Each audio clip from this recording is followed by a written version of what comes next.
10th எக்கனாமிக்ஸில் 3rd lesson உணவு பாதுகாப்பு மற்றும் ஊட்டச்சத்து. இந்த பாடத்தில் மொத்தமாக 149 வினாக்கள் தான் இருக்குது. இந்த 149 வினாக்களை நீங்கள் படித்தாலே இந்த பாடம் ஃபுல்லாகவே நீங்கள் கவர் பண்ணிடலாம். ஸோ வீடியோ கடைசி வரையும் பாருங்கள். 6th-லேருந்து 12th வரைக்குமான எக்கனாமிக்ஸ் மெட்டீரியல்ஸ் நம்மகிட்ட இருக்குது. ஸோ வேணுன்றவங்க மட்டும் டிஸ்கிரிப்ஷனில் இல்லைனா ஃபஸ்ட் கமெண்ட்ல வந்து வாட்ஸ்அப் நம்பர் இருக்கும். உங்கள் நேம் சொல்லி பொருளாதாரம் அப்படின்னு டெக்ஸ்ட் பண்ணிங்கன்னா டீட்டெயில் சொல்லுவோம். வாட்ஸ்அப் குரூப்பில் இன்னும் நீங்கள் ஜாயின் பண்ணிக்கோங்க. அதுக்கான லிங்க்குமே உங்களுக்கு ஃபஸ்ட் கமெண்ட்லேயே இருக்கும். கிளிக் பண்ணி ஜாயின் பண்ணிக்கோங்க. மக்கள் வாழ்க்கையையும் வளர்ச்சியையும் பராமரிப்பதற்காக உண்ணுதல் மற்றும் பருகுதலுக்கு பயன்படும் எந்த ஒரு பொருளும் எவ்வாறு வரையறுக்கப்படுகிறது? இதெல்லாம் பேசிக்கான கொஸ்டின் தான். உணவு ஸ்டார்டிங்லேயே பாடத்தில் கொடுத்துருப்பாங்க. லைன் பை லைனாக நம்ம கொஸ்டின் எடுத்துருக்கனால எல்லா கொஸ்டினுமே உங்களுக்கு கவர் ஆகுது. ஒரு நபர் போதுமான அளவு சாப்பிடுவதையும் சுறுசுறுப்பாக இருப்பதையும் ஆரோக்கியமான வாழ்க்கை நடத்துவதையும் குறிப்பது உணவு பாதுகாப்பு. ஒரு நபர் போதுமான அளவு சாப்பிடுவதையும் சுறுசுறுப்பாக இருப்பதையும் ஆரோக்கியமான வாழ்க்கை நடத்துவதையும் குறிப்பது எதுனா உணவு பாதுகாப்பு.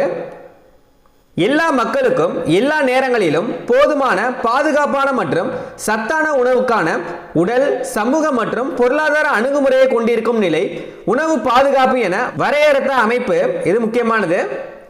எல்லா மக்களுக்கும் எல்லா நேரங்களிலும் போதுமான பாதுகாப்பான மற்றும் சத்தான உணவுக்கான உடல், சமூக மற்றும் பொருளாதார அணுகுமுறையை கொண்டிருக்கும் நிலை உணவு பாதுகாப்பு அப்படின்னு எந்த அமைப்பு சொன்னது அப்படின்னு கேட்டிருக்காங்க.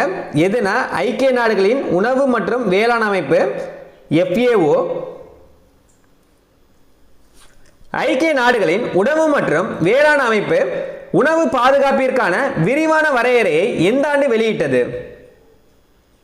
2009 FAO உணவு பாதுகாப்பிற்கான விரிவான வரையறையை எந்த ஆண்டு வெளியிட்டது அப்படின்னு கேட்பாங்க. 2009 சரிவிகித உணவு, பாதுகாப்பான குடிநீர், சுற்றுச்சூழல், சுகாதாரம், ஆரம்ப சுகாதார பராமரிப்பு மற்றும் ஆரம்ப கல்வி ஆகியவற்றிற்கான உடல், பொருளாதார மற்றும் சமூக அணுகல் என்பது ஊட்டச்சத்து பாதுகாப்பு ஆகும் என்று கூறிய புகழ்மிக்க இந்திய வேளாண்மை விஞ்ஞானி MS சுவாமிநாதன்.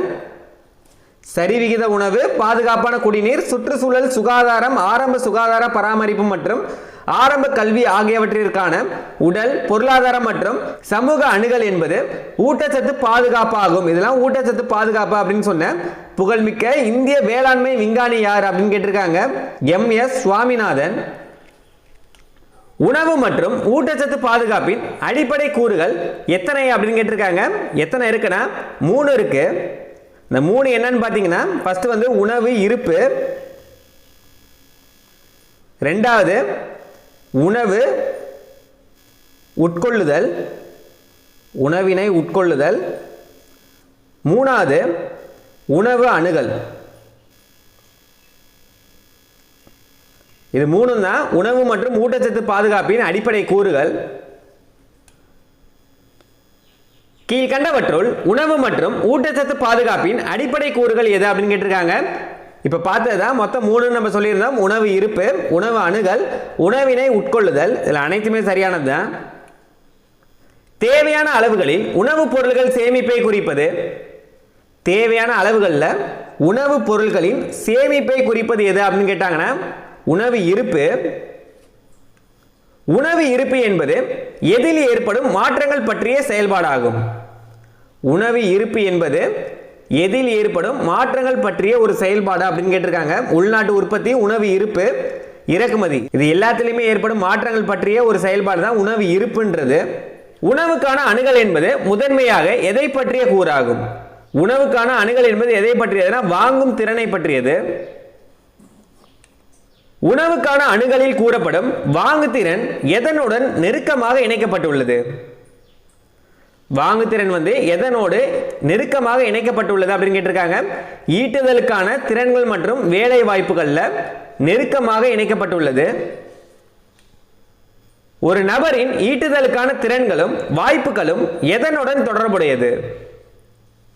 ஒரு நபரின் ஈட்டுதலுக்கான திறன்களும் வாய்ப்புகளும் எதனோடு தொடர்புடையது அப்படின்னா சொத்துக்கள் மற்றும் கல்வியோடு தொடர்புடையது. உட்கொள்ளும் உணவை உயிரியல் ரீதியாக பயன்படுத்துவதற்கான திறனை எவ்வாறு அழைக்கலாம்? உணவினை உட்கொள்ளுதல்னு இதுவரை பார்த்த கொஸ்டின் எல்லாமே நீங்க பேசிக்கா பார்த்துக்கிட்டா போதும். ஒரு நாட்டில் உள்ள மக்களுக்கான உணவு பாதுகாப்பு என்பது கீழ்கண்ட எதனை சார்ந்துள்ளது? ஒரு நாட்டில் உள்ள மக்களுக்கான உணவு பாதுகாப்பு அப்படின்றது எதனை சார்ந்தது அப்படின்னு கேட்டிருக்காங்க. கிடைக்கும் உணவின் அளவு, உணவுப் பொருட்களை வாங்கும் அல்லது அணுகும் திறன், ஆரோக்கியமான சூழலில் வாழ்வதற்கான திறன். எல்லாமே சரிதான், அனைத்தும் சரி. உணவு பாதுகாப்பு என்பது இதில் அனைத்துமே சரியானதா. இருக்கும் உணவின் அளவு, உணவுப் பொருட்களை வாங்கும் அல்லது அணுகும் திறன், ஆரோக்கியமான சூழலில் வாழ்வதற்கான திறன், இதில் எல்லாமே சரியானதா. சுதந்திரத்திற்கு பிறகு இந்தியா எத்தகைய வளர்ச்சியை பின்பற்ற முடிவு செய்தது? திட்டமிட்ட வளர்ச்சியை பின்பற்ற முடிவு செய்தது. இந்தியாவில் தொடக்க காலத்தில் வேளாண்மையில் கவனம் செலுத்திய பின்னர் எதற்கு முன்னுரிமை அளிக்கப்பட்டது? தொழில்மயமாக்கலுக்கு. இந்தியாவில் தொடக்க காலத்தில் வேளாண்மையில் கவனம் செலுத்திய பின்னர் எதற்கு முன்னுரிமை அளிக்கப்பட்டதுன்னா தொழில்மயமாக்கலுக்கு. இந்தியாவில் ஏற்பட்ட தொடர்ச்சியான வறட்சியின் காரணமாக நாடு எதனை சார்ந்திருக்க வேண்டிய நிலைக்கு தள்ளப்பட்டது? உணவு தானியங்களின் இறக்குமதியை சார்ந்திருக்க வேண்டிய நிலைக்கு தள்ளப்பட்டது. இந்தியா தொடர்ச்சியான வறட்சியின் காரணமாக வெளிநாடுகளில் இருந்து உணவுப் பொருட்கள் இறக்குமதி செய்யப்பட்டது. தொடர்ச்சியான வறட்சி ஏற்பட்ட காலத்தில் திறந்த சந்தை கொள்முதல் மற்றும் தானியங்களின் இறக்குமதிக்கு எது தடையாக இருந்தது? தொடர்ச்சியான வறட்சி ஏற்பட்ட காலத்தில் திறந்த சந்தை கொள்முதல் மற்றும் தானியங்களின் இறக்குமதிக்கு எது தடையாக இருந்தது அப்படின்னு கேட்டிருக்காங்க. அப்பொழுது இருந்த குறைவான அந்நிய செலவாணி இருப்பு. அப்போது இருந்த குறைவான அந்நிய செலவாணி இருப்பு இதுதான் தடையாக இருந்தது. 1960களின் முற்பகுதியில் எந்த நாட்டின் உதவியுடன் இந்தியா சலுகை விலையில் உணவு தானியங்களை பெற்றது? அமெரிக்க நாட்டின் உதவியுடன் இந்தியா சலுகை விலையில உணவு தானியங்களை பெற்றது. எப்போதுன்னு பாத்தீங்கன்னா 1960களின் முற்பகுதியில் 1960களின் முற்பகுதியில் அமெரிக்கா தனது எந்த சட்ட திருத்தத்தின் மூலம் இந்தியாவுக்கு உதவி செய்தது? எந்த சட்டம்னா பொது சட்டம் 480 கீழ் அமெரிக்கா இந்தியாவுக்கு உதவி செய்தது. இந்தியாவில் உணவு உற்பத்தியை அதிகரிக்க உயர் ரக விளைச்சல் வகைகளுக்கான திட்டத்தை அறிமுகப்படுத்திய மனிதநேய அமைப்புகள் எந்தெந்த அமைப்புகள்னு பார்த்தீங்கன்னா அமெரிக்க நிர்வாகம் மற்றும் ஃபோர்ட் அறக்கட்டளை. இந்தியாவில் உணவு உற்பத்தியை அதிகரிக்க உயர் ரக விளைச்சல் வகைகளுக்கான திட்டத்தை அறிமுகப்படுத்திய மனிதநேய அமைப்புகள் எது அப்படின்னு பார்த்தீங்கன்னா அமெரிக்க நிர்வாகம் மற்றும் ஃபோர்ட் அறக்கட்டளை. உயர் ரக விளைச்சல் வகைகளுக்கான திட்டம் முக்கியமாக எந்த தானியங்களின் உற்பத்தியை அதிகரிக்க வகுக்கப்பட்டது? இந்த திட்டம் எந்த தானியங்களின் உற்பத்தியை அதிகரிக்க வழிவகை செய்தது அப்படின்னு கேட்டிருக்காங்க. எந்த தானியங்கள்னு பார்த்தீங்கன்னா கோதுமை மற்றும் அரிசி. HYV திட்டம் முதற்கட்டமாக எத்தகைய பகுதிகளில் செயல்படுத்தப்பட்டது? HYV அப்படின்றது என்னன்னா உயர் ரக விளைச்சல் வகைகள். உயர் ரக விளைச்சல் வகைகளுக்கான திட்டம் முதற்கட்டமாக எத்தகைய பகுதிகளில் செயல்படுத்தப்பட்டது அப்படின்னு கேட்டிருக்காங்க.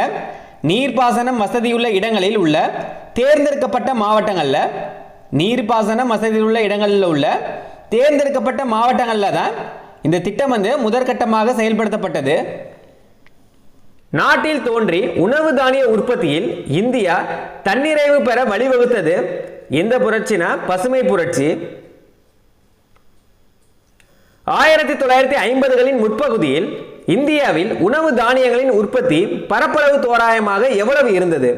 இது எப்ப சொல்லியிருக்காங்க? 1950களின் முற்பகுதியில் இந்தியாவில் உணவு தானியங்களின் உற்பத்தி பரப்பளவு தோராயமாக எவ்வளவு இருந்தது அப்படின்னு கேட்டிருக்காங்க. தோராயமாக எவ்வளவு இருந்ததுன்னா 98 மில்லியன் ஹெக்டேர். 1950களின் முற்பகுதியில் இந்தியாவின் ஒட்டுமொத்த உணவு தானிய உற்பத்தி எவ்வளவு மில்லியன் டன்னாக இருந்தது?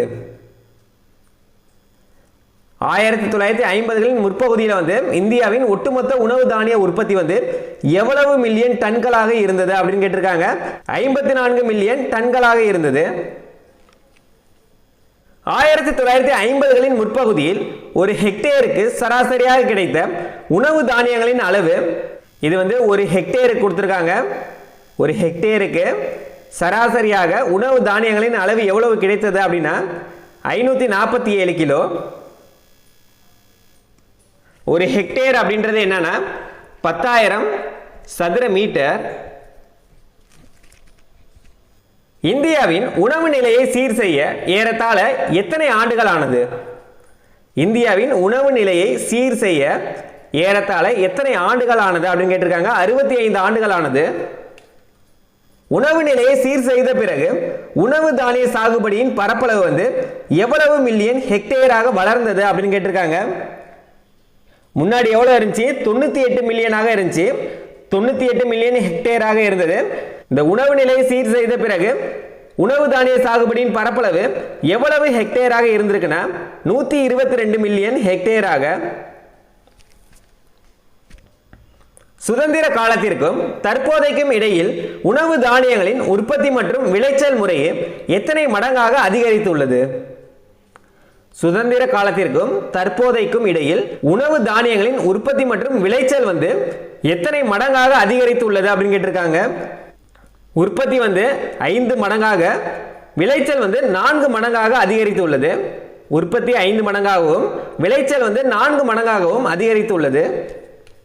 உயர் ரக விளைச்சல் திட்டத்தின் மூலம் விவசாயிகளுக்கு ரசாயன உரங்கள் எந்த விலையில் கிடைப்பது உறுதி செய்யப்பட்டது? மானிய விலையில உயர் ரக விளைச்சல் திட்டத்தின் மூலம் விவசாயிகளுக்கு வந்து ரசாயன உரங்கள் வந்து எந்த விலையில் கிடைப்பது உறுதி செய்யப்பட்டதுன்னா மானிய விலையில. இது எந்த திட்டத்தின் மூலம் அப்படின்னு கேட்பாங்க. உயர் ரக விளைச்சல் திட்டத்தின் மூலம் விவசாயிகளுக்கு மலிவான பண்ணை கடன்களை வழங்கிய அமைப்புகள். விவசாயிகளுக்கு மலிவான பண்ணை கடன்களை வழங்கிய அமைப்புகள் எது அப்படின்னு கேட்டிருக்காங்க. கூட்டுறவு வங்கிகள் மற்றும் கூட்டுறவு சங்கங்கள். பயிர்களுக்கான குறைந்தபட்ச ஆதரவு விலை எப்போது அறிவிக்கப்பட்டது? பயிர்களுக்கான குறைந்தபட்ச ஆதரவு விலை எப்போது அறிவிக்கப்பட்டது அப்படின்னு கேட்டிருக்காங்க. பருவ காலத்தின் தொடக்கத்தில். அறுவடை செய்யப்பட்ட தானியங்களை அரசு எந்த அமைப்பின் மூலம் கொள்முதல் செய்கிறது? இந்திய உணவு கழகத்தின் மூலம். இந்திய உணவு கழகத்தின் மூலம் அறுவடை செய்யப்பட்ட தானியங்களை வந்து அரசு வந்து கொள்முதல் செய்கிறது, FCI. மிகப்பெரிய சேமிப்பு கிடங்கினை அமைத்து அறுவடை காலத்தில் உணவு தானியங்களை பெற்று இருப்பில் வைத்து அதனை ஆண்டு முழுவதும் வழங்குவது எந்த அமைப்பின் பணியாகும்? இந்திய உணவு கழகத்தின் பணி. மிகப்பெரிய சேமிப்பு கிடங்கினை அமைத்து அறுவடை காலத்தில் உணவு தானியங்களை பெற்று இருப்பில் வைத்து அதனை ஆண்டு முழுவதும் வழங்குவது எந்த அமைப்போட பணினா இந்திய உணவு கழகத்தோட பணி. சுதந்திரத்திற்கும் 2000 ஆண்டிற்கும் இடைப்பட்ட காலத்தில் நாட்டில் பால் உற்பத்தி எத்தனை மடங்காக அதிகரித்துள்ளது? பால் உற்பத்தி வந்து எத்தனை மடங்காக அதிகரித்துள்ளது அப்படின்னு கேட்டிருக்காங்க. 8 மடங்காக. இதில் இருக்க ஆப்ஷன் எல்லாமே நம்ம பார்த்துடலாம். பால் உற்பத்தி வந்து 8 மடங்காக அதிகரித்துள்ளது. இந்த கொஸ்டினுக்கான ஆன்சர் வந்து 8 மடங்கு. அடுத்தது 5 மடங்காக அதிகரித்துள்ளது எது அப்படின்னு பார்த்தீங்கன்னா உணவு தானியங்கள். உணவு தானியங்கள் வந்து உணவு தானியங்களின் உற்பத்தி வந்து 5 மடங்காக அதிகரித்துள்ளது. அடுத்து 13 மடங்காக எது அதிகரித்துள்ளது அப்படின்னு கேட்டாங்கன்னா மீன் உற்பத்தி. மீன் உற்பத்தி வந்து 13 மடங்காக அதிகரித்துள்ளது. 40 மடங்காக எது அதிகரித்துள்ளது அப்படின்னு கேட்டாங்கன்னா முட்டை உற்பத்தி. சுதந்திரத்திற்கும் 2000 ஆண்டிற்கும் இடைப்பட்ட காலத்தில் நாட்டின் பால் உற்பத்தி எத்தனை மடங்காக அதிகரித்துள்ளதுன்னா 8 மடங்கு. அது மட்டும் இல்லாம இதுல உணவு தானியங்களின் உற்பத்தி வந்து 5 மடங்காக அதிகரித்துள்ளது. மீன் உற்பத்தி வந்து 13 மடங்காக அதிகரித்துள்ளது. முட்டை உற்பத்தி வந்து 40 மடங்காக அதிகரித்துள்ளது. இது எல்லாமே நோட் பண்ணிக்கோங்க. அதே தான் இப்போ சொன்னதுதான் முட்டை உற்பத்தி இதில் கேட்டிருக்காங்க. முட்டை உற்பத்தி வந்து எத்தனை மடங்காக அதிகரித்துள்ளது அப்படின்னு கேட்டிருக்காங்க. இருக்கிறதுலேயே எது அதிகமாக இருந்துச்சு? முட்டை உற்பத்தி தான் 40 மடங்கு. அடுத்து என்ன கேட்டிருக்காங்க? மீன் உற்பத்தி கேட்டிருக்காங்க. மீன் உற்பத்தி வந்து 13 மடங்கு. இது எல்லாமே வரிசையாக பார்த்தோம். உணவு தானியங்கள் வந்து எவ்வளோ பார்த்தோம்? 5 மடங்குன்னு பார்த்தோம். அடுத்தது பால் உற்பத்தி வந்து எவ்வளோன்னு பார்த்தோம்? 8 மடங்கு அப்படின்னு பார்த்தோம். உணவு தானியங்கள் 5, பால் உற்பத்தி வந்து 8. அடுத்தது மீன் வந்து 13. எது அதிகமாக இருக்கு? முட்டை உற்பத்தி தான் அதிகம் 40. இந்தியா கீழ்கண்ட எந்த பொருட்களின் உற்பத்தியில் தன்னிறைவு பெறுவதில் வெற்றி பெறவில்லை? இந்தியா கீழ்கண்ட எந்த பொருள்களின் உற்பத்தியில் தன்னிறைவு பெறுவதில் வெற்றி பெறவில்லை அப்படின்னு கேட்டிருக்காங்க. எதில் வெற்றி பெறவில்லை அப்படின்னு கேட்டிருக்காங்க? கோதுமை மற்றும் அரிசி, பால் மற்றும் முட்டை, பருப்பு வகைகள் மற்றும் எண்ணெய் வித்துக்கள், கரும்பு மற்றும் பருத்தி. இதில் எதில் வெற்றி பெறவில்லை அப்படின்னு கேட்டிருக்காங்க? பருப்பு வகைகள் மற்றும் எண்ணெய் வித்துக்களில் தான் தன்னிறைவு பெறுவதில் வெற்றி பெறவில்லை. அந்தந்த பயிரின் சாகுபடியில் பல்வேறு செலவுகளை கருத்தில் கொண்டு ஒரு குறிப்பிட்ட பயிருக்கு ஒரு நிபுணர் குழுவால் நிர்ணயிக்கப்படும் விலை எவ்வாறு அளிக்கப்படுகிறது? குறைந்தபட்ச ஆதரவு விலைன்னு அந்தந்த பயிரின் சாகுபடியில் பல்வேறு செலவுகளை கருத்தில் கொண்டு ஒரு குறிப்பிட்ட பயிருக்கு ஒரு நிபுணர் குழுவால் நிர்ணயிக்கப்படும் விலை எவ்வாறு அளிக்கப்படுகிறதுனா குறைந்தபட்ச ஆதரவு விலைன்னு எம்எஸ்பின்னு. திறந்தவெளி சந்தையில் விலை குறைந்தபட்ச ஆதரவு விலையை விட குறைவாக இருந்தால் விவசாயிகள் தங்கள் விளை பொருட்களை யாரிடம் விற்பனை செய்து உறுதிப்படுத்தப்பட்ட விலையை பெறலாம்? யாரிடம் விற்பனை செய்து உறுதிப்படுத்தப்பட்ட விலையை பெறலாம் அப்படின்னு கேட்டிருக்காங்க. யாரிடம்னு பார்த்தீங்கன்னா அரசு கொள்முதல் மையங்களுக்கு விற்பனை செய்து உறுதிப்படுத்தப்பட்ட விலையை பெறலாம். தமிழ்நாடு எந்த வகையான பொது வழங்கல் முறையை ஏற்றுக்கொண்டுள்ளது? உலகளாவிய பொது வழங்கல் முறையை ஏற்றுக்கொண்டுள்ளது. எதுன்னு பார்த்தீங்கன்னா தமிழ்நாடு. இந்தியாவில் உள்ள மற்ற மாநிலங்களில், அதாவது தமிழ்நாடை தவிர எந்த வகையான பொது வழங்கல் முறை செயல்பாட்டில் உள்ளது? இது தமிழ்நாட்டை தவிர அப்படின்னு சொல்லியிருக்காங்க. இந்தியாவில் உள்ள மற்ற மாநிலங்களில் எந்த வகையான பொது வழங்கல் முறை செயல்பாட்டில் உள்ளது அப்படின்னு கேட்டிருக்காங்க. எந்த வகையானதுன்னு பார்த்தீங்கன்னா இலக்கு பொது வழங்கல் முறை. தமிழ்நாட்டில் எந்த முறை இருக்குன்னு பார்த்தீங்கன்னா உலகளாவிய பொது வழங்கல் முறை. தமிழ்நாட்டை தவிர இந்தியாவில் மற்ற மாநிலங்களில் எந்த முறை செயல்பாட்டில் உள்ளதுன்னா இலக்கு பொது வழங்கல் முறை. குடும்ப உணவுப் பொருள் வழங்கல் அட்டை பெற்று இருப்பவர்கள் அனைவருக்கும் உணவுப் பொருட்கள் வழங்கப்படுவது எந்த முறையில்? உலகளாவிய பொது வழங்கல் முறையில் குடும்ப உணவுப் பொருள் வழங்கல் அட்டை பெற்றிருப்பவர்கள் அனைவருக்கும் உணவுப் பொருட்கள் வழங்கப்படுவது எந்த முறையில்னு பார்த்தீங்கன்னா உலகளாவிய பொது வழங்கல் முறையில். பயனாளிகள் சில அளவுகோல்களின் அடிப்படையில் அடையாளம் காணப்பட்டு உரிமைகள் வழங்கப்படுவது எந்த முறையில்? இலக்கு பொது வழங்கல் முறையில் பயனாளிகள் சில அளவுகோல்களின் அடிப்படையில் அடையாளம் காணப்பட்டு உரிமைகள் வழங்கப்படுவது எந்த முறையில்னு பார்த்தீங்கன்னா இலக்கு பொது வழங்கல் முறையில். பொது வழங்கல் முறை மூலம் வழங்கப்படும் பொருள்களுக்கு மானியம் அளிப்பது மத்திய மற்றும் மாநில அரசாங்கங்கள். பொது வழங்கல் முறை மூலம் வழங்கப்படும் பொருள்களுக்கு மானியம் அளிப்பது எதுனா மத்திய மற்றும் மாநில அரசாங்கங்கள். தேசிய உணவு பாதுகாப்பு சட்டம் இந்திய நாடாளுமன்றத்தால் எந்த ஆண்டு நிறைவேற்றப்பட்டது? இது முக்கியமானது. தேசிய உணவு பாதுகாப்பு சட்டம் இந்திய நாடாளுமன்றத்தால் எந்த ஆண்டு நிறைவேற்றப்பட்டது அப்படின்னு கேட்டிருக்காங்க? 2013. தமிழ்நாடு உணவு பாதுகாப்பு சட்டம் எந்த ஆண்டு நிறைவேற்றப்பட்டது அப்படின்னு பார்த்தீங்கன்னா 2016. 2013ஆம் ஆண்டு தேசிய உணவு பாதுகாப்பு சட்டம் எத்தனை சதவீத நகர்ப்புற குடும்பங்களை உள்ளடக்கியதாகும்? 50% நகர்ப்புற குடும்பங்களை உள்ளடக்கியது. எதுன்னு பார்த்தீங்கன்னா தேசிய உணவு பாதுகாப்பு சட்டம் 2013 இயற்றப்பட்டது. 2013ஆம் ஆண்டு தேசிய உணவு பாதுகாப்பு சட்டம் எத்தனை சதவீத கிராமப்புற குடும்பங்களை உள்ளடக்கியதாகும்? முன்னாடி பார்த்தது நகர்ப்புறம். நகர்ப்புறத்தில் 50%. இது கிராமப்புற குடும்பங்களை உள்ளடக்கியது எத்தனை சதவீதம் அப்படின்னு கேட்டிருக்காங்க? 75%. நகர்ப்புறம் 50%, கிராமப்புறம் 75%. எதுனா தேசிய உணவு பாதுகாப்பு சட்டம்.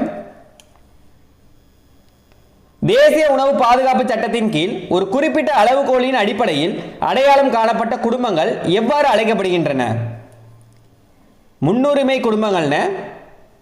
தேசிய உணவு பாதுகாப்பு சட்டத்தின் கீழ் ஒரு குறிப்பிட்ட அளவுகோலின் அடிப்படையில் அடையாளம் காணப்பட்ட குடும்பங்கள் எவ்வாறு அழைக்கப்படுகிறதுனா முன்னுரிமை குடும்பங்கள்னு. தமிழ்நாட்டில் தேசிய உணவு பாதுகாப்பு சட்டம் எப்போது தொடங்கப்பட்டது? முன்னாடி பார்த்தது வந்து இந்தியாவில் தேசிய உணவு பாதுகாப்பு சட்டம் வந்து எப்பொழுது நிறைவேற்றப்பட்டது அப்படின்னு கேட்டாங்க 2013. இது வந்து தேசிய உணவு பாதுகாப்பு சட்டம் தமிழ்நாட்டில் எப்பொழுது தொடங்கப்பட்டது அப்படின்னு பார்த்தீங்கன்னா இதுக்கப்புறம் 3 வருஷத்துக்கு அப்புறமேட்டு 2016 எந்த மாதம்னா நவம்பர் மாதம் 1ஆம் தேதி. பொதுவாக மக்களுக்கு குறைவான விலையில் தரமான பொருட்களை வழங்குவதில் முக்கிய பங்கு வகிப்பது நுகர்வோர் கூட்டுறவு. இந்தியாவில் எத்தனை அடுக்கு அமைப்புகளில் நுகர்வோர் கூட்டுறவு சங்கங்கள் அமைக்கப்பட்டுள்ளன? 3 அடுக்கு அமைப்புகளில் நுகர்வோர் கூட்டுறவு சங்கங்கள் வந்து அமைக்கப்பட்டுள்ளது. எங்கன்னா இந்தியாவில். கீழ்கண்டவற்றுள் இந்தியாவின் 3 அடுக்கு நுகர்வோர் கூட்டுறவு அமைப்பில் அடங்குபவை எவை அப்படின்னு கேட்டிருக்காங்க. அந்த 3 அடுக்கு நுகர்வோர் கூட்டுறவு அமைப்பு எது அப்படின்னு கேட்டிருக்காங்க. முதன்மை நுகர்வோர் கூட்டுறவு சங்கங்கள், 2வது மத்திய நுகர்வோர் கூட்டுறவு கடைகள், 3வது மாநில அளவிலான நுகர்வோர் கூட்டமைப்புகள். இது 3 தான். மேற்கண்ட அனைத்துமே சரிதான். இந்த 3 அடுக்கு நுகர்வோர் கூட்டுறவு எதுன்னு பார்த்தீங்கன்னா முதன்மை நுகர்வோர் கூட்டுறவு சங்கங்கள், மத்திய நுகர்வோர் கூட்டுறவு கடைகள், மாநில அளவிலான நுகர்வோர் கூட்டமைப்புகள். இது 3 தான்.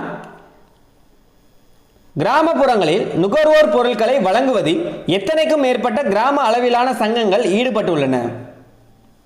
கிராமப்புறங்களில் நுகர்வோர் பொருட்களை வழங்குவதில் எத்தனைக்கும் மேற்பட்ட கிராம அளவிலான சங்கங்கள் ஈடுபட்டுள்ளது அப்படின்னு கேட்டிருக்காங்க. 50,000த்திற்கும் மேற்பட்ட கிராம அளவிலான சங்கங்கள் வந்து ஈடுபட்டுள்ளது. தமிழ்நாட்டில் இயங்கும் அனைத்து நியாய விலை கடைகளில் சுமார் எத்தனை சதவீதம் கூட்டுறவு நிறுவனங்களால் நடத்தப்படுகின்றன? 94% வந்து கூட்டுறவு நிறுவனங்களால் நடத்தப்படுகிறது. தமிழ்நாட்டில் இயங்கும் அனைத்து நியாய விலை கடைகளில் சுமார் 94% கூட்டுறவு நிறுவனங்களால் நடத்தப்படுகின்றது. உபரி உற்பத்தி இருக்கும் மாநிலங்களில் விவசாயிகளிடமிருந்து கோதுமை மற்றும் அரிசி எந்த அமைப்பின் மூலம் கொள்முதல் செய்யப்படுகிறது? இந்த கொஸ்டின் வந்து ஏற்கனவே பார்த்திருப்போம். உபரி உற்பத்தி இருக்கும் மாநிலங்களில் விவசாயிகளிடமிருந்து கோதுமை மற்றும் அரிசி இதெல்லாம் எந்த அமைப்பின் மூலம் கொள்முதல் செய்யப்படுகிறது அப்படின்னு பார்த்தீங்கன்னா இந்திய உணவு கழகம் மூலம் வந்து கொள்முதல் செய்யப்படுகிறது. விவசாயிகளுக்கு அவர்களின் பயிர்களுக்கு முன்பே அறிவிக்கப்பட்டு வழங்கப்படும் விலை எவ்வாறு அளிக்கப்படுகிறது? குறைந்தபட்ச ஆதரவு விலைன்னு விவசாயிகளுக்கு வந்து அவர்களின் பயிர்களுக்கு முன்பே வந்து அறிவிக்கப்பட்டு வழங்கப்படும் விலை வந்து எவ்வாறு அளிக்கப்படுகிறது அப்படின்னு கேட்டிருக்காங்க. குறைந்தபட்ச ஆதரவு விலைன்னு. விவசாயிகளுக்கு ஊக்கத்தொகை வழங்குவதற்காக குறைந்தபட்ச ஆதரவு விலையை அரசாங்கம் எப்போது அறிவிக்கிறது? விதைப்பு பருவத்திற்கு முன்னர். விதைப்பு பருவத்திற்கு முன்னர் அரசாங்கத்தால் கொள்முதல் செய்யப்பட்ட உணவு தானியங்கள் எங்கு சேமிக்கப்படுகின்றன? சேமிப்பு கிடங்குகளில் அரசாங்கத்தால் கொள்முதல் செய்யப்பட்ட உணவு தானியங்கள் வந்து எங்கு சேமிக்கப்படுகிறதுனா சேமிப்பு கிடங்குகளில். ஒரு அலகு பணம் மூலம் வாங்கக்கூடிய பொருள்கள் அல்லது சேவைகளின் அளவின் அடிப்படையில் வெளிப்படுத்தப்படும் நாணயத்தின் மதிப்பு எதனை குறிக்கிறது அப்படின்னு கேட்டிருக்காங்க. எதை குறிக்கிறதுனா வாங்கும் திறனை. பொருள்களின் விலை ஏறும்போது வாங்கும் திறன் என்னவாகிறது? குறைகிறது. பொருள்களின் விலை வந்து ஏறும்போது வாங்கும் திறன் வந்து குறைகிறது. பொருள்களின் விலை குறையும் போது வாங்கும் திறன் என்னவாகிறது? இல்லை நமக்கே தெரியும். பொருளோட விலை வந்து கம்மியாயிருச்சுன்னா வாங்குறது வந்து அதிகமாக இருக்கும். பொருளின் விலை வந்து அதிகமாயிருச்சுன்னா வாங்கும் திறன் வந்து கம்மியாக இருக்கும். இதில் என்ன கேட்டிருக்காங்க? பொருட்களின் விலை வந்து குறையும் போது வாங்கும் திறன் வந்து அதிகரிக்கும் தான். கீழ்கண்டவற்றுள் வாங்கும் திறனை பாதிக்கும் காரணிகள் என்னென்னு பார்த்தீங்கன்னா மக்கள் தொகை அதிகரிப்பு. மக்கள் தொகை அதிகரிப்பு அதனால வாங்கும் திறன் வந்து பாதிக்கும். அத்தியாவசிய பொருட்களின் விலை அதிகரித்தல் இதனாலையும் பாதிக்கும். பொருட்களுக்கான தேவை மற்றும் பொருட்களின் உற்பத்தியும் அளிப்பும். இந்த 3மே சரியானதான்.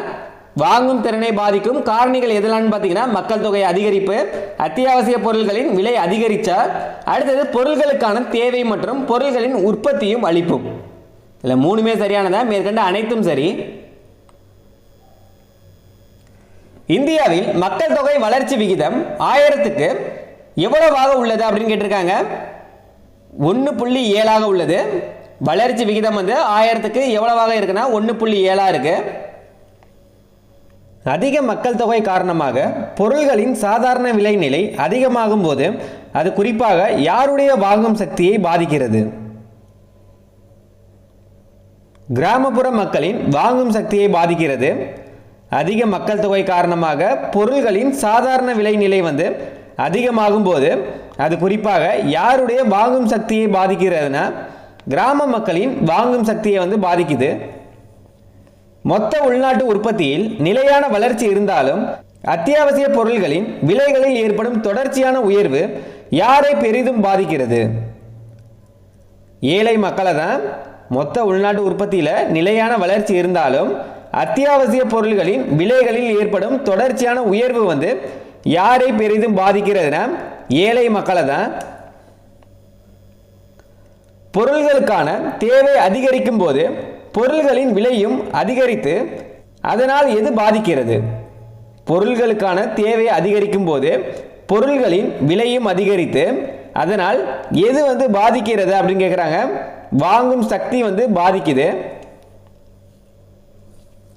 பொருள்களின் விலை அதிகரிக்கும் போது வாங்கும் திறன் குறைந்து இறுதியாக எதன் மதிப்பு குறைகிறது?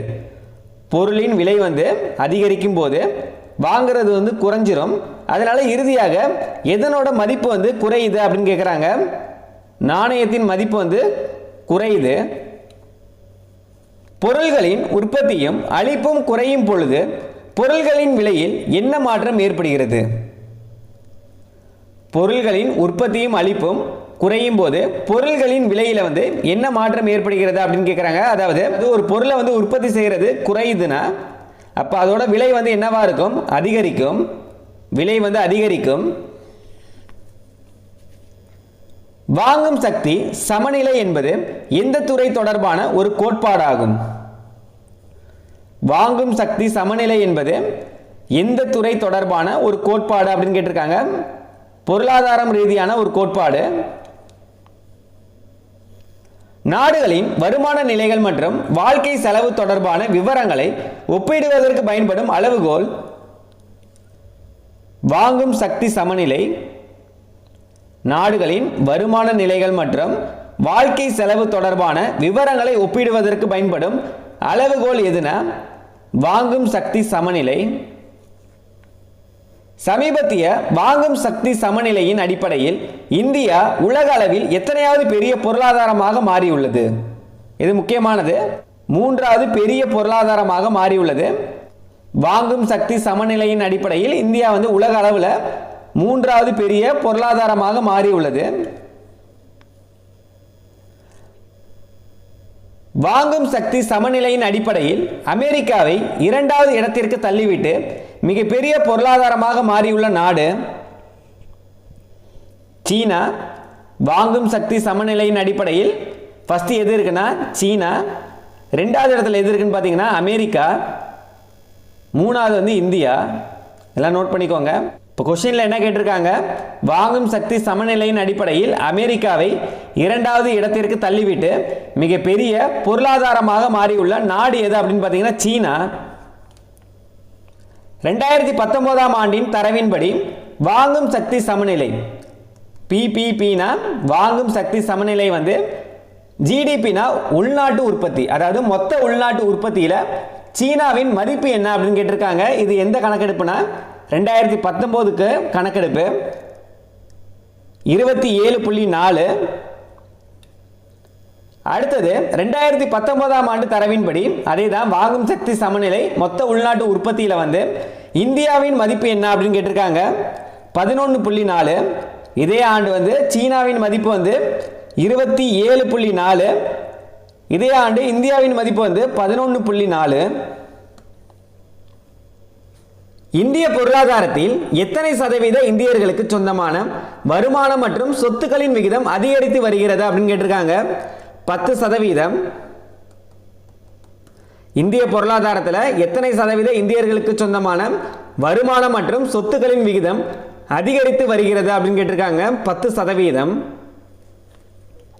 வறுமையாலும் செல்வத்தின் சமமற்ற வழங்குதலாலும் பொதுவாக மக்களின் எந்த திறன் வந்து பாதிக்கப்படுகிறது அப்படின்னு கேட்டிருக்காங்க.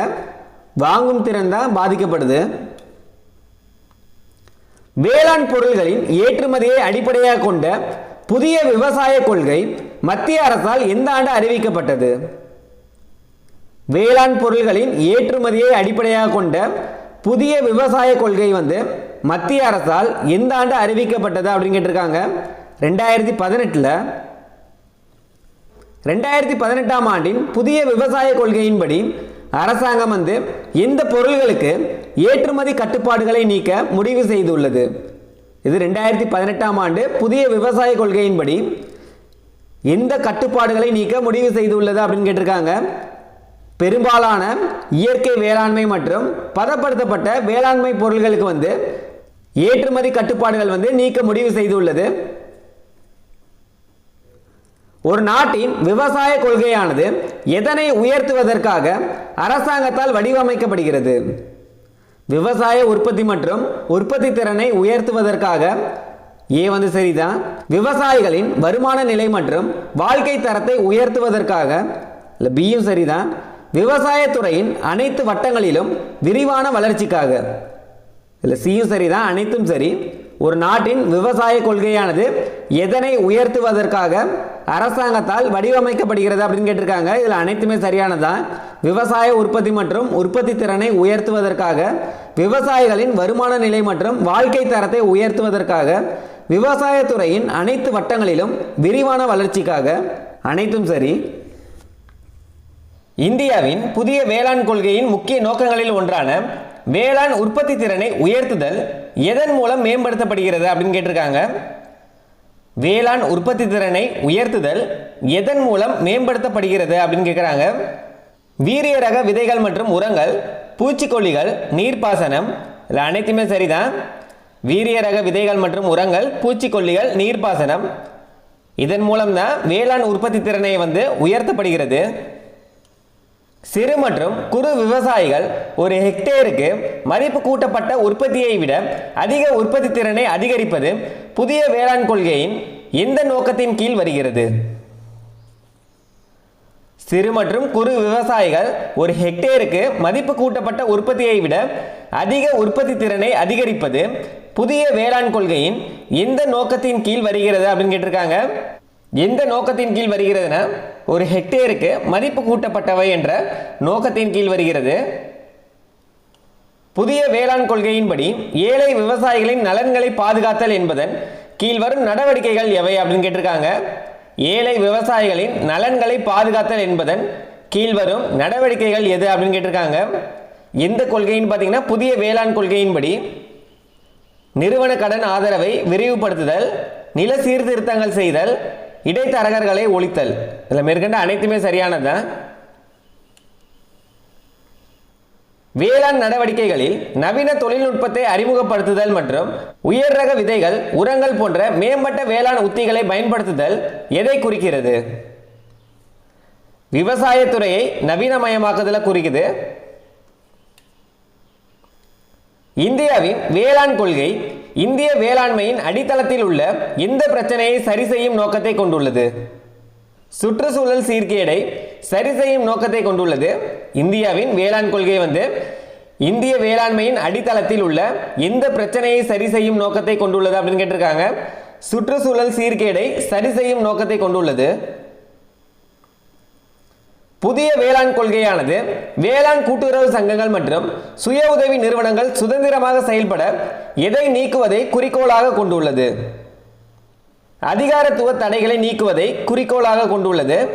புதிய வேளாண் கொள்கையானது வேளாண் கூட்டுறவு சங்கங்கள் மற்றும் சுய உதவி நிறுவனங்கள் சுதந்திரமாக செயல்பட அதிகாரத்துவ தடைகளை நீக்குவதை குறிக்கோளாக கொண்டுள்ளது.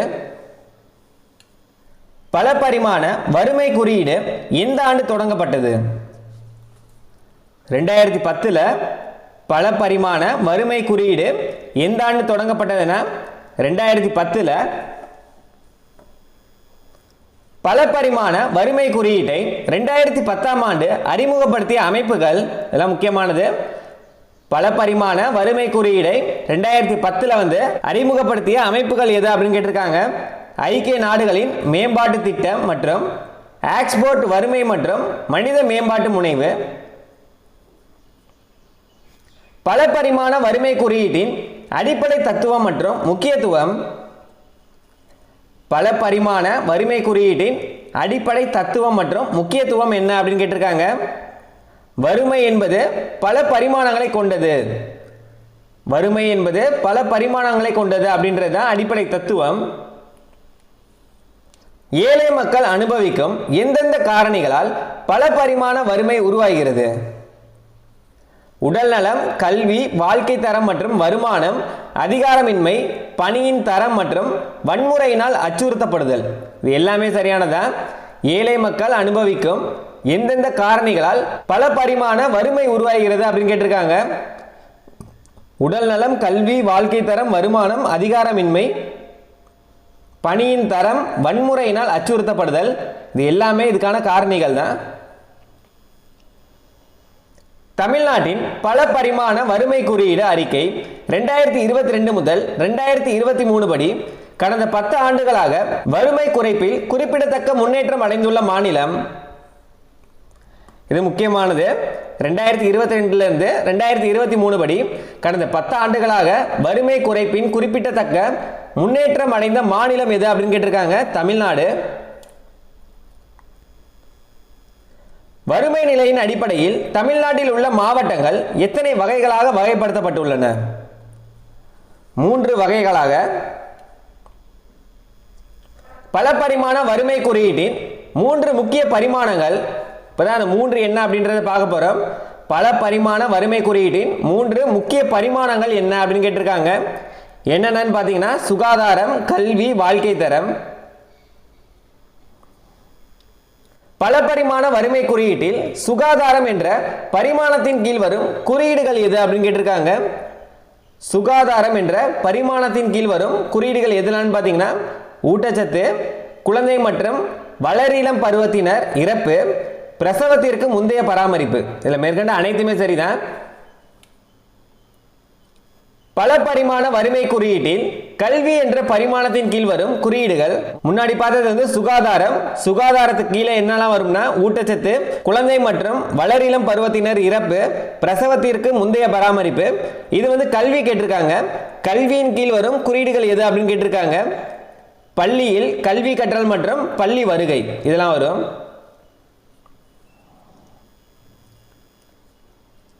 கீழ்கண்டவற்றுள் பல பரிமாண வறுமை குறியீட்டில் வாழ்க்கை தரம் என்ற பரிமாணத்தின் கீழ் வராத குறியீடு எது அப்படின்னு கேட்டிருக்காங்க. வாழ்க்கை தரம் என்ற பரிமாணத்தின் கீழ் வராத குறியீடு அப்படின்னு கேட்டிருக்காங்க. ஃபர்ஸ்ட் வாழ்க்கை தரத்தின் கீழ் வரும் குறியீடுகள் எது அப்படின்றத பார்த்துடலாம். சமையல் எரிபொருள் மற்றும் மின்சாரம், குடிநீர் மற்றும் துப்புரவு, வங்கி கணக்கு மற்றும் சொத்துக்கள். இதெல்லாம் என்னன்னா வாழ்க்கை தரத்துக்கு கீழே வரது. இதில் என்ன கேட்டிருக்காங்க? வாழ்க்கை தரத்தின் கீழ் வராத குறியீடு எது அப்படின்னு கேட்டிருக்காங்க. எது வராதுன்னா குழந்தை மற்றும் வளரிளம் பருவத்தினர் இறப்பு தான் வராது. இது எது கீழே வரும் அப்படின்னு பார்த்தீங்கன்னா சுகாதாரம் கீழே வரும். சுகாதாரம் கீழே தான் குழந்தை மற்றும் வளரிளம் பருவத்தினர் இறப்பு வரும். அதிக ஏழை மாவட்டங்கள் என வகைப்படுத்தப்படும் மாவட்டங்களில் வறுமையில் உள்ள மக்களின் சதவீதம் 40%. 40%த்திற்கும் அதிகமானோர் அதிக ஏழை மாவட்டங்கள் என வகைப்படுத்தப்படும் மாவட்டங்களில் வறுமையில் உள்ள மக்களின் சதவீதம் எவ்வளவுனா 40%த்திற்கும் அதிகமானோர். மிதமான ஏழை மாவட்டங்கள் என வகைப்படுத்தப்படும் மாவட்டங்களில் வறுமையில் உள்ள மக்களின் சதவீதம் 30% முதல் 40%. இது மிதமான ஏழை மாவட்டங்கள் என வகைப்படுத்தப்படும் மாவட்டங்களில் வறுமையில் உள்ள மக்களின் சதவீதம் என்ன அப்படின்னு கேட்டிருக்காங்க. 30லிருந்து 40%. குறைந்த அளவிலான வறுமை மாவட்டங்கள் என வகைப்படுத்தப்படும் மாவட்டங்களில் வறுமையில் உள்ள மக்களின் சதவீதம் 30%த்திற்கும் குறைவு. இப்போ ஃபர்ஸ்ட் என்ன பார்த்தோம்? அதிக ஏழை மாவட்டங்கள் என வகைப்படுத்தப்படும் மாவட்டங்களில் வறுமையில் உள்ள மக்களின் சதவீதம் எவ்வளோன்னு கேட்டாங்கன்னா 40%த்திற்கும் அதிகமானோர். அடுத்து என்ன பார்த்தோம்? மிதமான ஏழை மாவட்டங்கள் என வகைப்படுத்தப்படும் மாவட்டங்களில் வறுமையில் உள்ள மக்களின் சதவீதம் எவ்வளவுன்னு கேட்டாங்கன்னா 30லிருந்து 40%. அடுத்தது குறைந்த அளவிலான வறுமை மாவட்டங்கள் என வகைப்படுத்தப்படும் மாவட்டங்களில் வறுமையில் உள்ள மக்களின் சதவீதம் எவ்வளோனா 30% குறைவு. இந்த ஆண்டிற்கு பிறகு தமிழ்நாட்டின் கிராமப்புறத்திலும் நகர்ப்புறங்களிலும் வறுமை படிப்படியாக குறைந்துள்ளது. இந்த ஆண்டிற்கு பிறகுனா 1994க்கு பிறகு.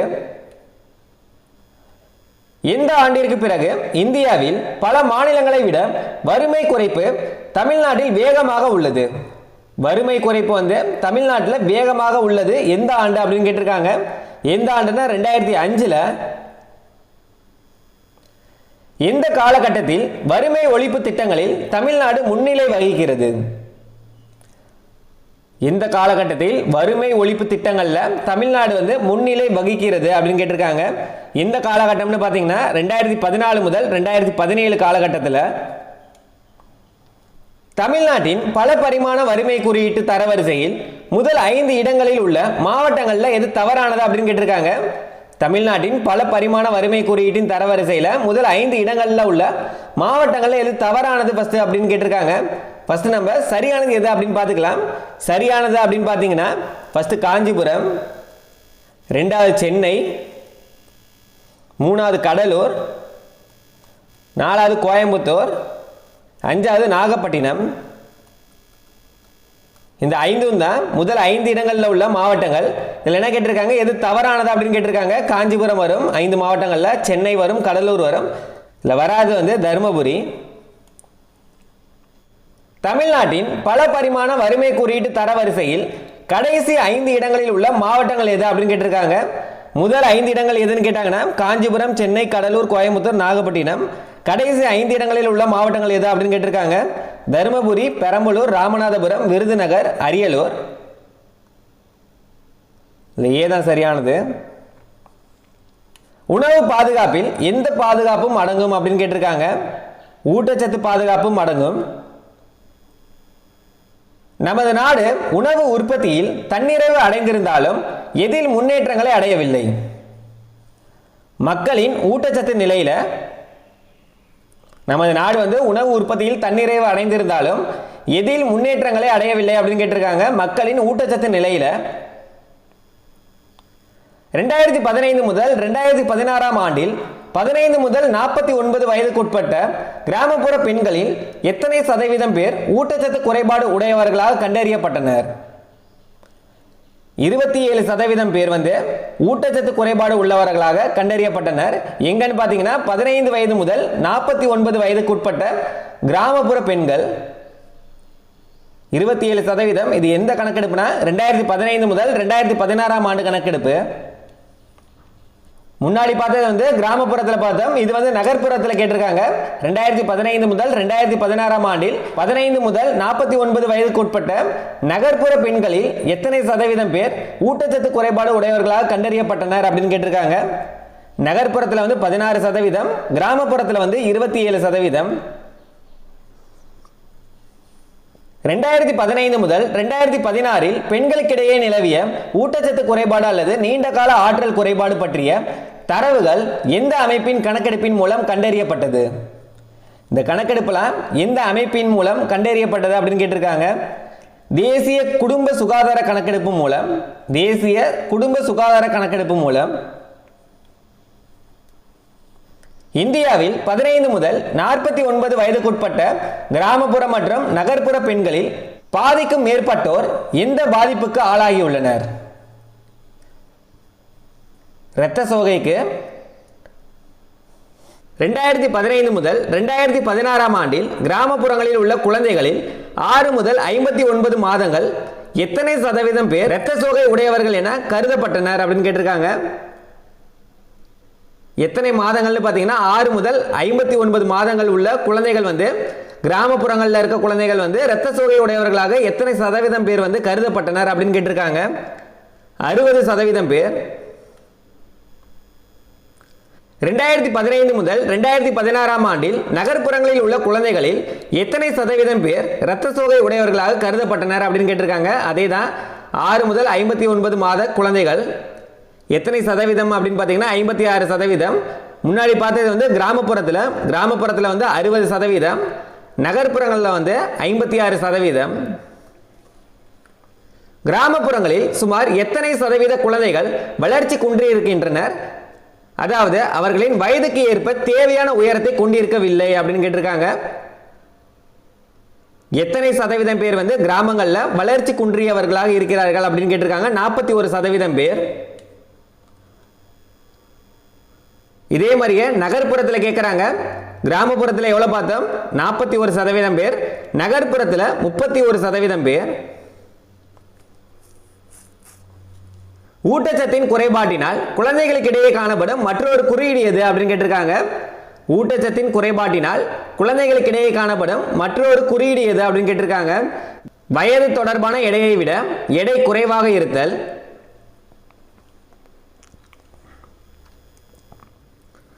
இந்தியாவில் 2015 முதல் 2016 ஆண்டில் சுமார் எத்தனை சதவீத குழந்தைகள் எடை குறைவாக இருப்பதாக மதிப்பிடப்பட்டுள்ளது? 20% குழந்தைகள் வந்து எடை குறைவாக இருப்பதாக கணக்கிடப்பட்டுள்ளது. இது எல்லாமே எந்த கணக்கெடுப்புனா 2015 இருந்து 2016 ஆண்டு கணக்கெடுப்பு. இப்போ பார்த்தது ஃபுல்லாகவே ஒரு டேபிளாக வச்சு நீங்கள் படிச்சீங்கன்னா ஈஸியாக இருக்கும். ஏராளமான இந்திய குழந்தைகளும் பெண்களும் கீழ்கண்ட எந்த பிரச்சனையால் பாதிக்கப்படுகின்றனர்? எந்தெந்த பிரச்சனைன்னு பார்த்தீங்கன்னா எடை குறைவு, இரத்த சோகை, நுண்ணூட்ட சத்து குறைபாடு. மேற்கண்ட அனைத்துமே சரியானதா?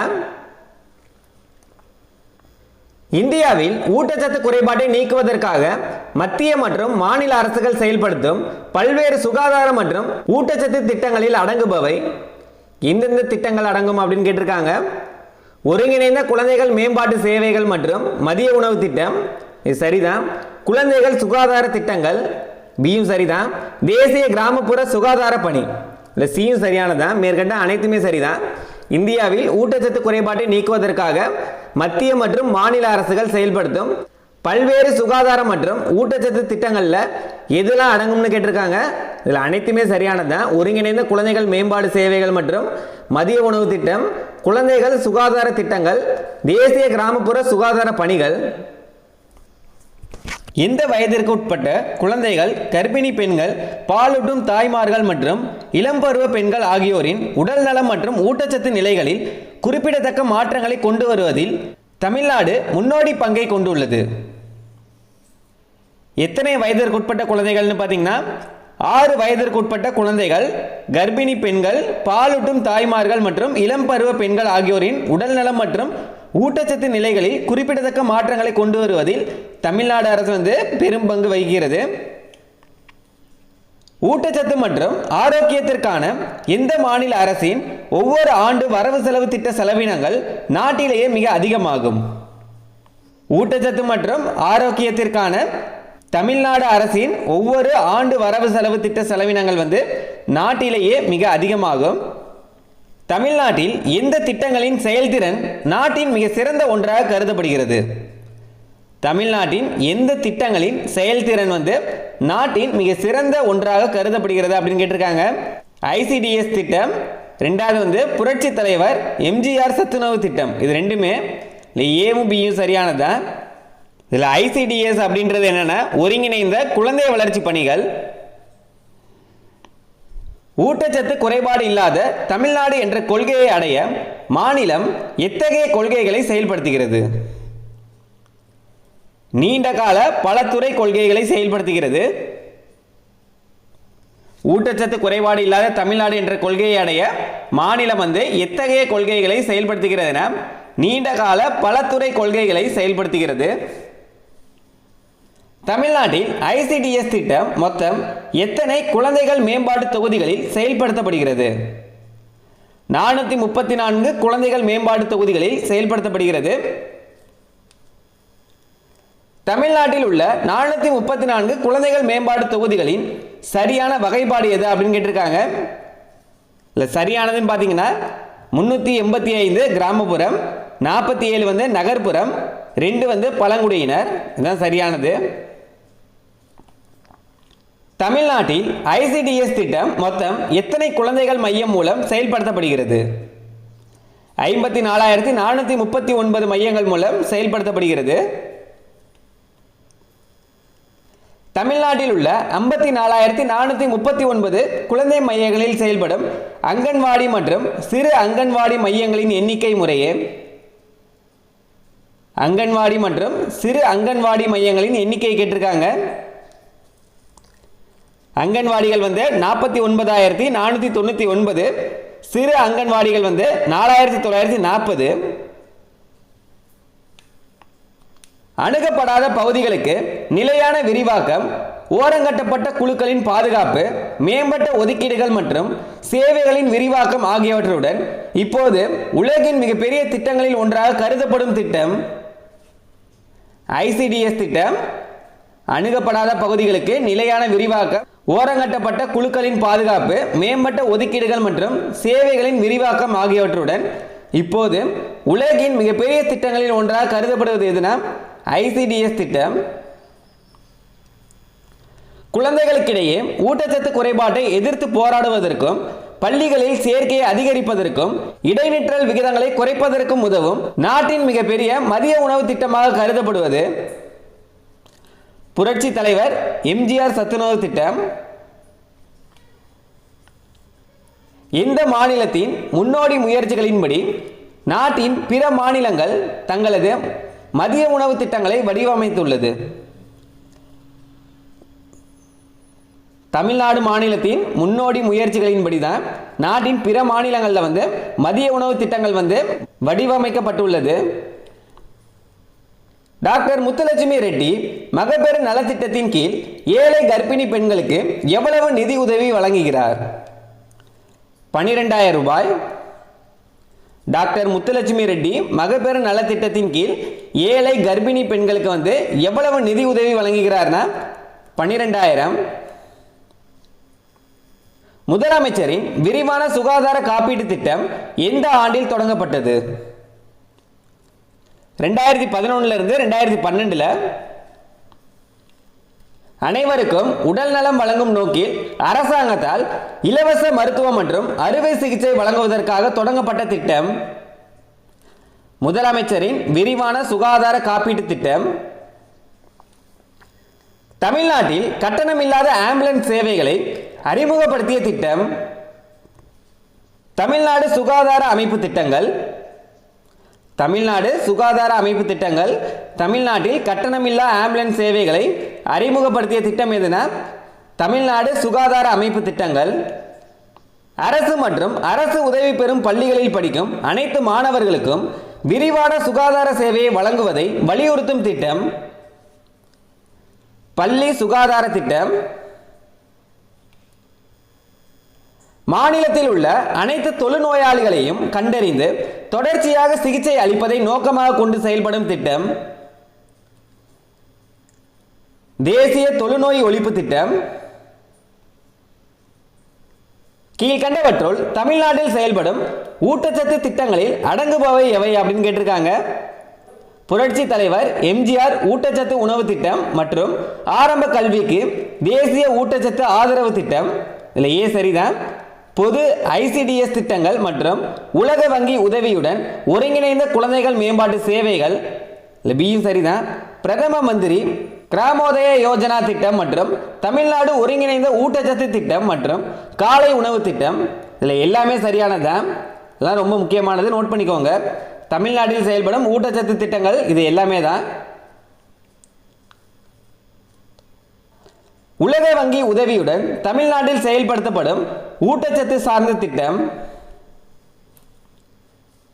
ஒருங்கிணைந்த குழந்தைகள் மேம்பாட்டு சேவைகள். இந்த திட்டம்னா ஒருங்கிணைந்த குழந்தைகள் மேம்பாட்டு சேவைகள். இதோட இந்த பாடத்தில் லைன் பை லைனா 138 வினாக்கள் பார்த்துட்டோம். இதுக்கப்புறம் பேலன்ஸ் ஒரு 11 வினாக்கள் இருக்கு. இது எல்லாமே இந்த பாடத்துக்கான புத்தக வினாக்கள். சேமிப்பு கிடங்கு என்பது உணவு தானியங்களான கோதுமை மற்றும் அரிசியை டேஸ் நிறுவனம் மூலம் அரசாங்கம் கொள்முதல் செய்கிறது. எந்த நிறுவனம் மூலம் அரசாங்கம் கொள்முதல் செய்கிறது அப்படின்னு கேட்டிருக்காங்க. எஃப்சிஐ, அதாவது என்ன பார்த்தோம், இந்திய உணவு கழகம் அப்படின்னு பார்த்தோம். இதில் எது சரியானது அப்படின்னு கேட்டிருக்காங்க. ஹெச்ஒய்வி அதிக விளைச்சல் தரும் வகைகள், எம்எஸ்பி குறைந்தபட்ச ஆதரவு விலை, பிடிஎஸ் பொது விநியோக முறை, FCI இந்திய உணவுக் கழகம். இதில் எது சரியானது அப்படின்னு கேட்டிருக்காங்க. இதில் அனைத்துமே சரியானது தான். நீட்டிக்கப்பட்ட உதவி பொது சட்டம் 480 கொண்டு வந்த நாடு அமெரிக்கா. இப்போ பார்த்த 139 வினாக்களையும் நீங்கள் பார்த்துருந்தீங்கன்னா இந்த புத்தக வினாக்கள் எல்லாத்துக்குமே நீங்கள் ஆன்சர் பண்ண முடியும்.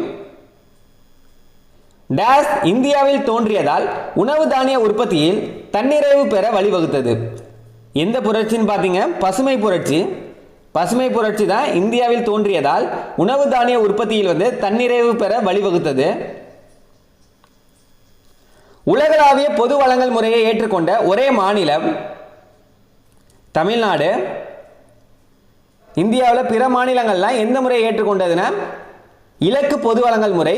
தமிழ்நாடு மட்டும் உலகளாவிய பொது வழங்கல் முறையை ஏற்றுக்கொண்டது. டேஸ் என்பது உடல் நலம் மற்றும் வளர்ச்சிக்கு தேவையான உணவை வழங்கும் அல்லது பெரும் செயல்முறையாகும். ஊட்டச்சத்து என்பது உடல் நலம் மற்றும் வளர்ச்சிக்கு தேவையான உணவை வழங்கும் அல்லது பெரும் செயல்முறையாகும். டேஸ் ஊட்டச்சத்து குறைபாட்டின் முக்கிய குறியீடாகும். எது வந்து ஊட்டச்சத்து குறைபாட்டின் முக்கிய குறியீடுன்னு கேட்டிருக்காங்க? எடை குறைவு தான் ஊட்டச்சத்து குறைபாட்டின் முக்கிய குறியீடு. எந்த ஆண்டில் தேசிய உணவு பாதுகாப்பு சட்டம் இந்திய நாடாளுமன்றத்தால் நிறைவேற்றப்பட்டது? இது 2013. தமிழ்நாட்டில் வந்து 2016. இந்திய நாடாளுமன்றத்தால் நிறைவேற்றப்பட்டது எப்பனா 2013. மக்களுக்கு பொறுப்பான விலையில் தரமான பொருட்களை வழங்குவதில் எது முக்கிய பங்கு வகிக்கிறது? நுகர்வோர் கூட்டுறவு. அடுத்தது பொறுத்துக்க கொடுத்துருக்காங்க. நுகர்வோர் கூட்டுறவு. நுகர்வோர் கூட்டுறவு வந்து தரமான பொருட்களை வழங்குதல். டி. அடுத்தது பொது விநியோக முறை மானிய விகிதங்கள். பொது விநியோக முறை வந்து மானிய விகிதங்கள். UNDP ஐக்கிய நாடுகள் சபை வளர்ச்சி திட்டம். UNDP வந்து ஐக்கிய நாடுகள் சபை வளர்ச்சி திட்டம். தேசிய உணவு பாதுகாப்பு சட்டம் இப்போதான் பார்த்தோம் 2013 ஏ. இது அப்படியே தலைகளை கொடுத்துருக்காங்க. DCBA இதுதான் சரியானது. ஆப்ஷன் வந்து ஏ. அடுத்தது கூற்று காரணம் கொடுத்துருக்காங்க. கூற்று விலை குறைந்தால் வாங்கும் சக்தி அதிகரிக்கிறது மற்றும் இது நேர்மாறானது. சரிதான். விலை குறைந்துச்சுன்னா வாங்கும் சக்தி வந்து அதிகமாகும். ஒரு பொருளோட விலை வந்து கம்மியாயிருச்சுன்னா நம்ம அதிகமாக வாங்குவோம். இப்போ கூற்று வந்து சரிதான். அதுக்கான காரணம் என்ன சொல்றாங்கன்னு பாருங்க. பொருள்களின் உற்பத்தி குறைந்து விலை அதிகரிப்பதால் வாங்கும் திறன் பாதிக்கப்படுகிறது. பொருள்களின் உற்பத்தி வந்து குறைஞ்சிருச்சுன்னா விலை அதிகரிப்பதால் வாங்கும் திறன் வந்து பாதிக்கப்படுது. காரணம் வந்து சரிதான். ஆனால் இந்த கூற்றுக்கான காரணம் வந்து இது கிடையாது. கூற்று சரிதான், காரணமும் சரிதான். ஆனால் இந்த கூற்றுக்கான காரணம் வந்து இது கிடையாது. இப்போ ஆப்ஷன் வந்து பி. கூற்றும் சரிதான், காரணமும் சரிதான். ஆனால் இந்த காரணம் வந்து கூற்றுக்கான சரியான விளக்கம் அல்ல. இதோட இந்த பாடத்தில் 149 வினாக்களும் பார்த்துட்டோம். அடுத்த வீடியோவில் 10th எக்கனாமிக்ஸில் 4th லெசன் பார்க்கலாம். இந்த வீடியோ கண்டிப்பாக யூஸ்ஃபுல்லாக இருந்திருக்கும். மறக்காமல் ஒரு லைக் பண்ணிடுங்க. இன்னும் நீங்கள் வாட்ஸ்அப் குரூப்பில் ஜாயின் பண்ணிக்கோங்க. அதுக்கான லிங்க்குமே உங்களுக்கு டிஸ்கிரிப்ஷன்லேயே கொடுக்குறோம், இல்லைனா ஃபஸ்ட் கமெண்ட்டில் இருக்கும். கிளிக் பண்ணி ஜாயின் பண்ணிக்கோங்க.